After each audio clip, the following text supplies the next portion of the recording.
Bharti news, सीधा, सटीक और निष्पक्ष।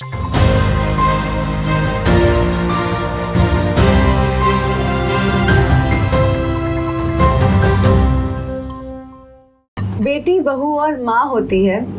एक औरत तो भगवान का दूसरा नाम होती है। नमस्कार, मेरा नाम है तशमीन कौर और स्वागत है आपका स्वाभिमान के एक नए एपिसोड में। स्वाभिमान में बात होती है उनकी जिनमें कोई बात होती है। आजकल काफी प्रोफेशंस ट्रेंडिंग में हैं और उसमें से एक है कैलीग्राफी। जी हाँ, आज हम बात करेंगे उनसे जिन्होंने हाउसवाइफ की लाइफ को ना चुनकर एक इंडिपेंडेंट वुमेन बनने का सोचा। आज हमारे साथ हैं काफी टैलेंटेड और unique calligraphy artist Paramdeep Kaur. कैसे हैं आप मैम? बस शुक्र है, दुआ है, ऑल वेल। तो सबसे पहले तो मैं कहना चाहूंगी कि you are such a sweet lady. Nice to meet you ma'am. Same here. Thank you so much for having me here. It's my pleasure to be here. यहाँ आने के लिए, मतलब बुलाने के लिए बहुत बहुत धन्यवाद। तो अब जब हम बात करते हैं कैलीग्राफी से रिलेटेड आर्ट की, तो आपने कैलीग्राफी को क्यों चूज किया? यहाँ मैं कहना चाहूँगी कि कैलीग्राफी को मैंने चूज़ नहीं किया, कैलीग्राफी ने मुझे चूज़ किया। बात इस तरह की थी कि मैं शुरू से रही अपना इंग्लिश ऑनर्स की, देन मैंने मास्टर्स इन इंग्लिश किया, बीएड किया और अपनी एक अलग पहचान बनाने की कोशिश कर रही थी। बनना तो मैं टीचर चाहती थी, लेकिन किस्मत को, ज़िंदगी को कुछ और ही मंजूर था। फिर मीनवाइल आई गॉट मैरिड, शादी हो गई, बेबी हुआ, तो कुछ अपने सपने जैसे पिछली सीट पे चले गए। पर धीरे धीरे जो अंदर छुपी एक टीचर थी ना, वो अंदर से जैसे आवाज़ें लगाती थी, बुलाती थी। तो ज़िंदगी का मकसद ऐसे लगता था कुछ है, मतलब ये आम जिंदगी के लिए नहीं हूँ, कुछ तो करने आई हूँ। बस उस कुछ करने के उस प्रश्न का उत्तर ढूंढते ढूंढते मैं इस कैलीग्राफी की दुनिया में पहुँच गई। आपने इतनी यूनिक आर्ट को ऑप्ट किया है, तो ये तो बहुत प्राउड की बात है। आपकी इस जर्नी को आप हमारे दर्शकों से शेयर करिए। ज़रूर। जैसे कि मैंने बोला कि ये कॉन्शियस डिसीजन नहीं था। मैंने कभी ज़िंदगी में नहीं सोचा था कि एक दिन आएगा मैं यहाँ बैठी इंटरव्यू दे रही होंगी। ये सब होता गया, हाथ से हाथ जुड़ता गया, कारमा बनता गया। किसी ने कुछ बताया, किसी ने कुछ, बस अपने आप को तलाशते हुए मैं आज इधर पहुँची। तो कैलीग्राफी स्टार्ट इस तरह से हुई कि मैं अपने बेटे को किसी समर कैंप में एनरोल करवाने गई थी। वहाँ बच्चे अक्षरों को बहुत खूबसूरती से लिख रहे थे। तो मेरे अंदर का बच्चा जागा, उसने बोला मैं भी कुछ कर सकती हूँ। तो वहाँ पे जो टीचर, जो उस टाइम पे वो भी बच्चे ही थे, बहुत बड़ी नहीं थी उम्र में, उनसे मैंने पूछा क्या मैं ये सीख सकती हूँ? तो उन्होंने कहा हाँ, कोई उम्र की सीमा नहीं है, आप आइए। तो मैंने उन बच्चों के साथ बैठकर पहली बार जब दोबारा से पेंसिल और पेपर और रंगों का इस्तेमाल किया, अपनी फाइल तैयार की, तो इट वॉज जस्ट अमेजिंग। तो फिर उतना करके भी जैसे एक संतुष्टता नहीं, एक मतलब लगा सेटिस्फैक्शन नहीं हुई, मुझे कुछ और करना है। तो वो कुछ और की तलाश में कुछ और लोगों से बात की। फिर उन्होंने मुझे कैलीग्राफी इंडिया के बारे में बताया, जहां मेरी मुलाकात हरीश सर से हुई और उन्होंने बस मेरी उंगली थाम कर मेरा मार्गदर्शन किया और आज उनकी वजह से मैं यहाँ हूँ। जैसे कि आपने बताया कि आपका बेटा छोटा था, तो जब आपने कैलीग्राफी शुरू करी तो एक बेबी के साथ अपनी आर्ट को परस्यू करना काफ़ी मुश्किल होगा। तो उसमें क्या क्या डिफ़िकल्टीज आपने फेस करी? सबसे पहली जो डिफ़िकल्टी, एक मुश्किल थी, वो थी अपने आप से लड़ना। एक कंफर्ट जोन जो पिछले 10 साल से मैं थी, एक घर गृहस्थी की ज़िंदगी, उस चीज़ को ब्रेक करके बाहर निकलना वो बहुत मुश्किल था। इवन जब मैं क्लास में भी बैठी होती थी, अंदर मन में यही चलता था कि घर में सब क्या होगा, सब ठीक तो होगा। आप यकीन नहीं करोगे, पहली बार जब पेन का एंगल समझने के लिए मैं बैठी तो मुझे लग रहा था ये मैं कहाँ आ गई, कि मैंने कुछ गलती तो नहीं कर दी, क्योंकि अंदर इतने ज़्यादा डर थे, इतने सारा प्रश्न थे। लेकिन उस डर, क्या कहते हैं ना, डर के आगे जीत है। तो बस खुद पर यकीन रखा और आगे बढ़ती गई। कैलीग्राफी से आप कैसे कनेक्ट करवाते हो? कैलीग्राफी एक जुनून है, एक आराधना है। मतलब जैसे सांस चलती है, बस वैसे लगता है अक्षर को मैं हर तरह पे रोती रहूं। मिट्टी पड़ी होती है ना ज़मीन पर, मिट्टी पड़ी होती है कार के शीशों पर, तो मेरी उंगलियां रुकती नहीं है। मेरा मन करता है मैं जाऊं और मैं कुछ आकार दूं उस मिट्टी को। तो बस इतना प्यार है मुझे मेरे अक्षरों से। आइए रुकते हैं एक छोटे से ब्रेक के लिए, और ब्रेक के उस पार जानेंगे परमदीप कौर के और मजेदार किस्से और कैलीग्राफी से रिलेटेड कहानियां। बस अभी 12th खत्म हुई थी और अब आधे से ज्यादा टाइम ये सोचकर निकाल देते हो कि which career to choose. Well, in that case I got you covered. ये वीडियो एंड तक देखना, क्या पता I will just make up your mind. You must have thought of कोई बस ऐसा कोर्स मिल जाए जहाँ अनलिमिटेड जॉब ऑप्शन हो, क्योंकि मैं भी यही सोचती थी, जैसे कि journalist, news anchor, radio jockey, screen writer, video editor, event manager, graphic designer, cinemat, photographer, director, public relation officer, entrepreneur. In fact इन सबसे भी ज्यादा जॉब ऑप्शंस चाहिए। तो just choose BAJMC as a career. BAJMC is not just about theory but plenty of practical knowledge too. BAJMC as a course आपको provide करता है world की better understanding, meeting और working with people of top notch industry। और सिर्फ यही नहीं, BAJMC as a course आपको help करता है to grow personally and professionally too. So what are you waiting for? Choose BAJMC क्योंकि इधर आपको मिलेंगी endless possibilities। जैसे कभी कभी बहुत डिफिकल्टीज आ जाती हैं, तो आपको ऐसा लगता होगा, कभी ऐसा लगा है कि कैलीग्राफी पे गिव अप कर देना चाहिए? नहीं, गिव अप तो नहीं कहूंगी, क्योंकि ये मेरे लिए जीवन दान था। एक अंधेरे से निकलने की एक आशा की किरण थी, जिसको पकड़कर मुझे बाहर निकलना था, अपनी जिंदगी का मकसद ढूंढना था।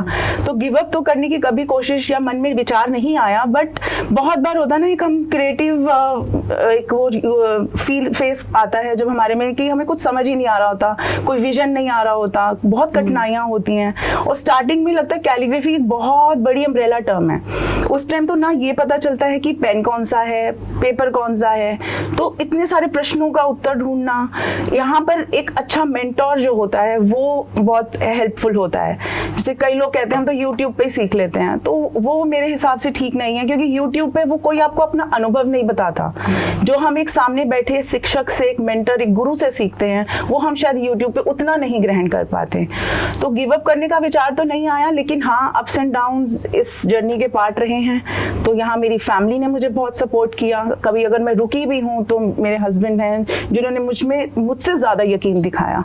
तो बस आगे बढ़ते जा रहे हैं। जब आपने अपने लेट 30s में इस आर्ट को ऑप्ट किया, पैशन, प्रोफेशन, किसी भी तरीके से कह लो, तो ऐसा होता है ना कि बहुत क्रिटिसिज्म फेस करना पड़ता है एक इंसान को जब आप किसी आर्ट में जाते हो, जब आप आर्टिस्ट बनना चाहते हो। जब मैंने स्टार्ट किया था ना, तो कैलीग्राफी के बारे में ज़्यादा लोगों को पता नहीं था। उनको लगता था क्या करती रहती है, लिखती रहती है। कोई कहता था सर्वाइकल हो जाएगा ज़्यादा बैठ के करोगे तो। मतलब कई लोग थे जिनके अटपटे प्रश्न होते थे जो सिर्फ मैं मुस्कुरा कर ही जवाब देती थी। और मैं सच बताऊं, मुझे नहीं पता था कि कैलीग्राफी की वजह से मैं यहाँ तक भी पहुँचूंगी, इतने ज़िंदगी में मुकाम हासिल करूँगी या इतनी मेरे को पहचान मिलेगी। तो ये सब भगवान की कृपा है। तो बस ये है, करते चलो, अपने आप अगर हमारी किस्मत में है तो हमें ज़रूर मिल जाएगा। कैलीग्राफी के 9-10 सालों में, इस जर्नी में आपने अपनी आर्ट में, अपने खुद में क्या ट्रांसफॉर्मेशन और ग्रोथ देखी है? ग्रोथ तो यही कहूँगी कि it was a turning point. ज़िंदगी बदल दी इसने अच्छे के लिए। और ट्रांसफॉर्मेशन, पहले जो एक सीधी लकीर नहीं डलती थी, पेन के एंगल ही नहीं समझ आते थे, तो आज मैं उस जगह पे हूँ जहाँ पे मेरे को एज अ स्पीकर बुलाया जाता है इस सब्जेक्ट के बारे में बोलने के लिए, लोगों को बताने के लिए। तो आई फील कि हाँ, लोग मुझे कहते हैं, कई हाउसवाइफ्स आकर कहती हैं आप हमारे लिए एक इंस्पिरेशन हैं। तो उस टाइम बहुत ही हम्बल फीलिंग आती है कि अच्छा चलो, मैंने भी किसी को इंस्पायर किया है। तो it's a great transformative journey. जब आप पहली बार कैलीग्राफी की क्लास में गए, मतलब जब सीखने गए थे आप पहली बार, तो बैक ऑफ योर माइंड चल क्या रहा था उस टाइम पर? बैक ऑफ द माइंड बस यही चल रहा था, कहाँ आ गई, गलत तो नहीं किया, आगे क्या होगा, पीछे घर पे क्या हो रहा होगा। तो ऐसे बहुत से प्रश्न थे। और तब मुझे ये लग रहा था बस ये 5 क्लासेस का मॉड्यूल है, ये मैंने करना है और मैंने घर चले जाना है। बट चौथी क्लास तक आते आते इतना तो समझ आ गया था कि ये वो चीज़ है जिससे मैं प्यार करती हूँ, ये मेरे अंदर है। तो बस फिर आगे बढ़ने की चाह हुई। मेरे हस्बैंड ने बोला रुकना नहीं है, थमना नहीं है, अब डिसीजन लिया है तो इसको पूरा आगे तक लेकर जाना है। तो बस यहाँ मैं हूँ आज। जैसे कि आपने बताया कि इस पूरी जर्नी में आपके हस्बैंड एक बहुत सपोर्टिव रोल प्ले करते हैं। तो जो आजकल की यूथ है जो कनेक्ट करती है एक दूसरे से, उनके लिए आपकी क्या एडवाइस है कि एक सही इंसान को चूज करना कितना ज़रूरी है? सही इंसान, देखो कोई भी हो, जीवन साथी हो, टीचर हो, दोस्त हो, सही इंसान का जिंदगी में होना बहुत ज़रूरी है। और हस्बैंड जो है, हमारे टाइम पे तो अरेंज मैरिजेस का चलन ज़्यादा था, तो जो भी डिसीजंस थे मेरे पेरेंट्स के थे। एंड आई एम ग्रेटफुल कि उन्होंने मेरे लिए इतना सही सोचा, क्योंकि हम लोग 23-24 साल की उम्र में इतने मैच्योर नहीं होते कि अपने भले बुरे की पहचान कर सकें। तो ये डिसीजन मेरे पेरेंट्स ने लिया था, तो I am thankful to them for this. And Thank you God for giving me such a nice husband. Calligraphy एक बहुत ही यूनिक कला है।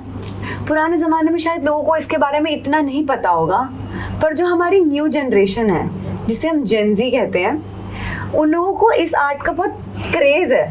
तो कभी आपकी किसी से ऐसे मुलाकात हुई है या आपने कभी किसी को कैलीग्राफी सिखाई है, ऐसा कुछ एक्सपीरियंस, टीचिंग एक्सपीरियंस कुछ?